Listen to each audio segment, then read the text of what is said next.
Hey everyone, Harrison and I'm back at it once again with a brand new video for you, and it's time to debut a brand new series called the Racing Game Chronicles. And in today's first episode, we're going to take a look at Need for Speed Shift 2 Unleashed. For those who haven't played either in the series, Need for Speed Shift 2 Unleashed was the second game EA passed off to Slightly Mad Studios as part of the Need for Speed franchise, its 17th game in the series, released back in March and April of 2011. The game begins with you just starting your career as a professional racing driver, working your way up from the grassroots stage and driving against fellow rookies to the top class of FIA GT1 level racing cars, going up against the world's elite like Jamie Campbell Walker.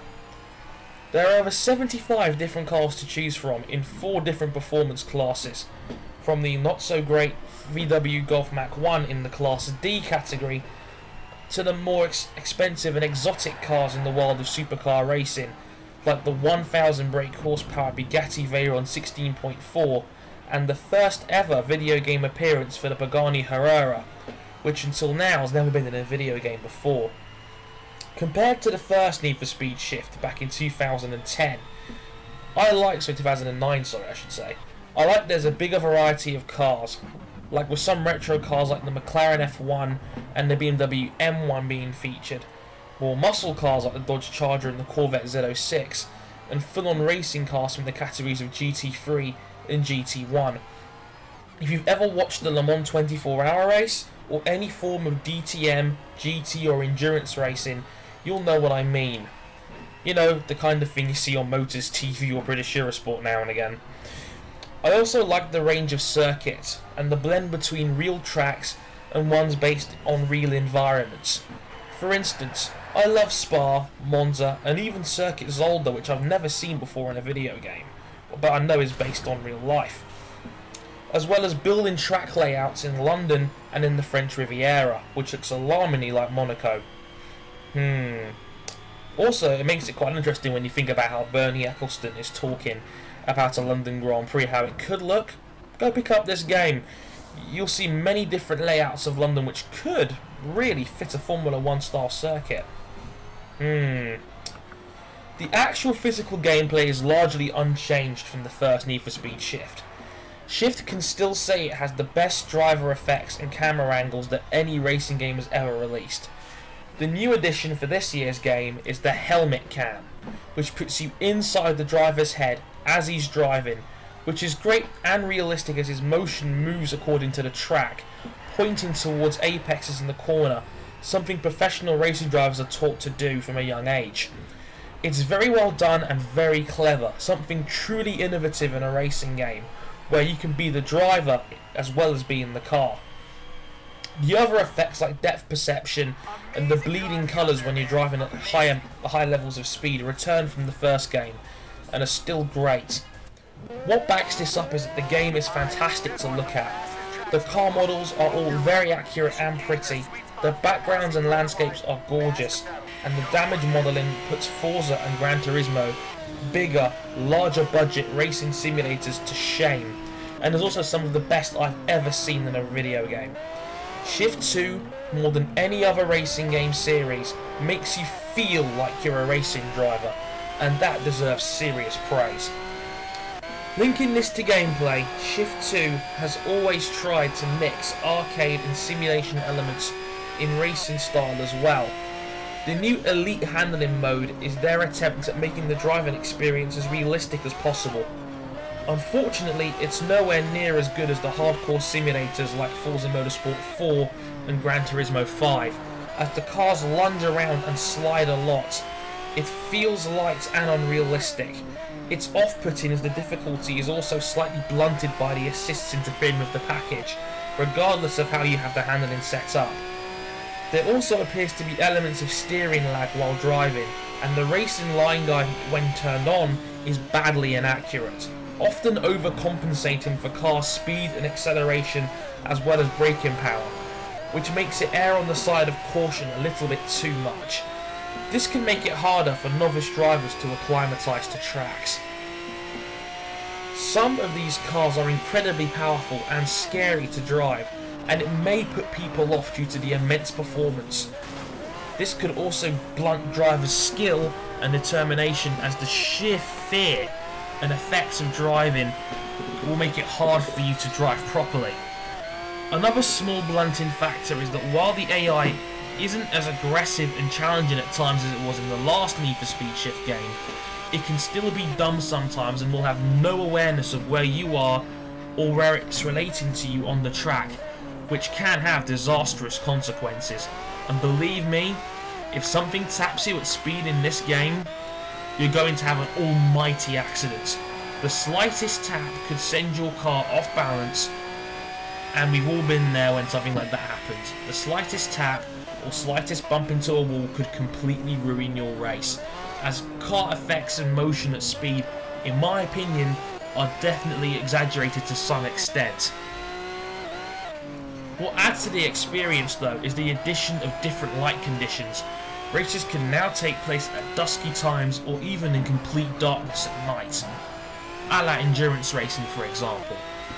Trust me, it can be some of the most exhilarating and scary times on a track, and driving at night definitely ramps up your awareness and skill to be able to drive fast and keep full awareness of your driving motion while playing. It's rewarding and ultimately fun as long as the AI doesn't spoil your run. Hey, that rhymed. I like that drift mode has made a return. It's a little tighter than what it was last year, even though the AI handling and the handling package of cars can make it hard to control again. But again, the success when everything does work is very rewarding as well, although it can be exceptionally difficult. Hot laps and other common racing eliminators make returns as well. Also, there are disciplines with famous drivers as bosses, with muscle, drift, endurance, works categories featuring extremely upgraded cars. And of course, the GT3 and GT1 World Championships return.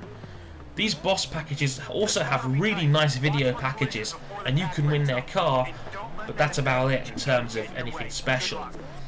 The XP system is also back from the first Shift game, and is much more focused and streamlined, and works way better than in the first Shift, where it rewarded you more for being a douchebag and playing dirty, rather than driving with position and actual skill. However, I don't like the way you level up way too quickly in this version of Shift.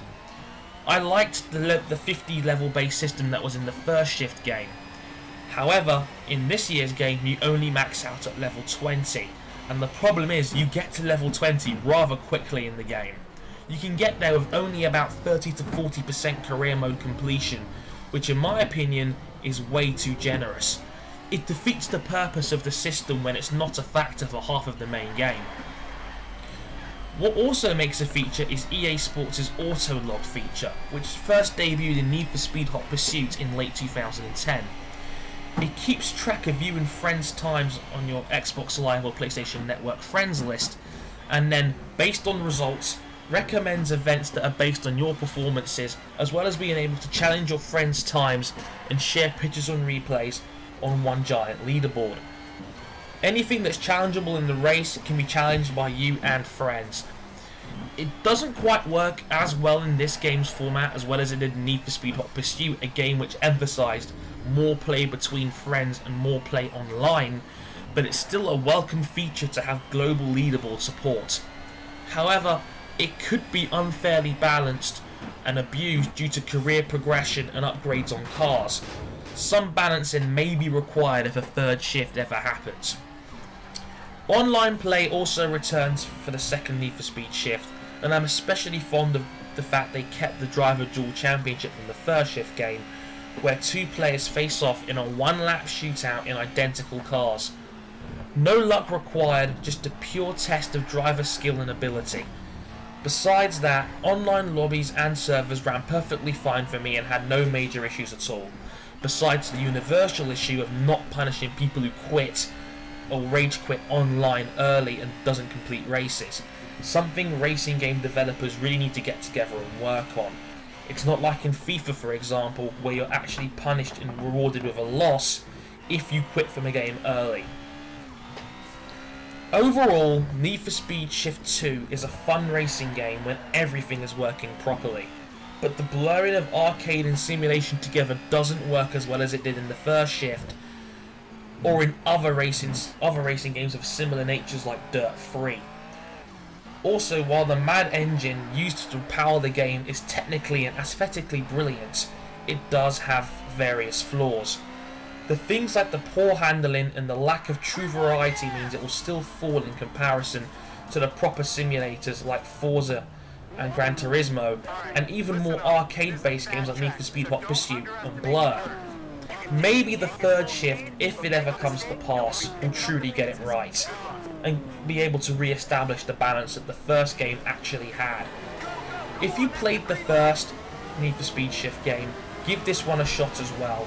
It's more than worth your time, but if you're new to the series, you may find more fun in a harder simulator like Gran Turismo 5 or Forza, or a better arcade game, as this hybrid of the two major forks in racing games these days could possibly alienate you. And those are my thoughts on Need for Speed Shift. If you like this series and you'd like me to feature more racing games in the future and make this a more permanent fixture on my channel, please comment below and send me some feedback, as this is what's going to matter if this series is ever going to continue. If you want to see more episodes of this game featured in the future, please let me know with a rating and a comment, please. I really need you guys' take on whether this series could work or not. And whatever your criticisms may be, again, please send them in. I want to make this as good a series as possible if people want to see more. Until then, in the meantime, I've been Andre Harrison. I hope you've enjoyed this first episode of the Racing Game Chronicles, and I will catch you next time. Thank you very much for watching, and sayonara.